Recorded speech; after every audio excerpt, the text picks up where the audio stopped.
Welcome to crypto market pulse. आपके साथ मैं हूं अयाज, क्रिप्टो मार्केट से आज की बड़ी खबरों के साथ। चलिए देखते हैं आज के टॉप हेडलाइंस। यूएस में सॉफ्ट इन्फ्लेशन डेटा से बिटकॉइन में रिकवरी, प्राइस $64,500 के ऊपर।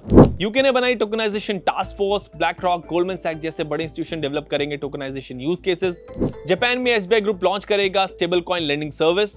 साउथ कोरिया ब्लॉकचेन पर टोकनाइज करेगा गवर्नमेंट बॉन्ड्स। बिटकॉइन इस वक्त $64,500 के ऊपर ट्रेड कर रहा है। पिछले 24 घंटों में बिटकॉइन 4% से ज्यादा ऊपर है। बिटकॉइन में तेजी की वजह रही यूएस का जून का सीपीआई इन्फ्लेशन डेटा। अमेरिका में जून की इन्फ्लेशन 3.5% रही, जबकि मार्केट 3.8% एक्सपेक्ट कर रहा था। जब महंगाई कम होती है तो इंटरेस्ट रेट हाइक के चांसेस भी कम हो जाते हैं। लो इंटरेस्ट रेट्स क्रिप्टो मार्केट के लिए बुलिश सिग्नल होते हैं, क्योंकि सस्ते लोन का मतलब होता है कि मार्केट में और ज्यादा पैसा आएगा। इसीलिए इन्फ्लेशन डेटा आता ही बिटकॉइन में बाइंग देखने को मिली और सिर्फ 60 मिनट के अंदर $135 मिलियन की शॉर्ट पोजीशंस लिक्विडेट हुई, जिससे रिकवरी को और मोमेंटम मिला। यूके गवर्नमेंट ने टोकनाइजेशन को बढ़ावा देने के लिए एक टास्क फोर्स बनाई है, जिसमें ब्लैक रॉक, गोल्डमैन सैक्स, जेपी मॉर्गन, मॉर्गन स्टैनली जैसे बड़े फाइनेंशियल इंस्टीट्यूशन शामिल है।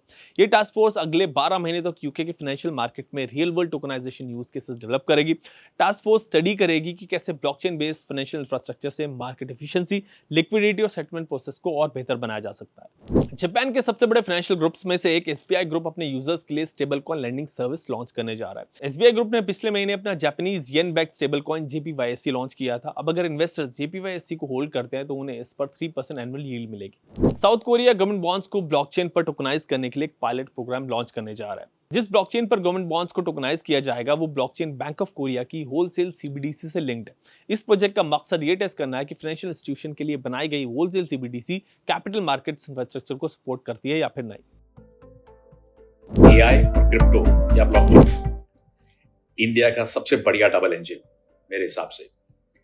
इंडिया चूज नहीं कर रहा है एआई और क्रिप्टो के बीच में, दोनों को साथ मिला रहा है।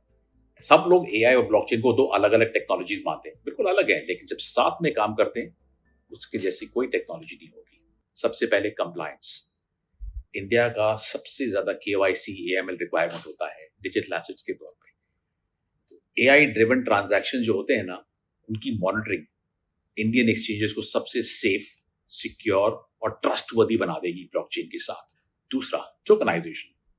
रियल वर्ल्ड एसेट्स जो होते हैं जैसे गोल्ड हो गया, रियल एस्टेट हो गया, कार्बन क्रेडिट्स हो गया, इनकी अंडरराइटिंग बहुत बड़े पैमाने पे होती है। एआई से ये ड्यू डिलिजेंस बहुत बढ़िया हो सकती है और बहुत fast. Can India lead AI और इन क्रिप्टो? मैं बोलता हूं दोनों साथ में जोड़ो, इंडिया में उसको लीड करेगा। ये आप देखिएगा अगले 3 साल में India will be a super power in this space.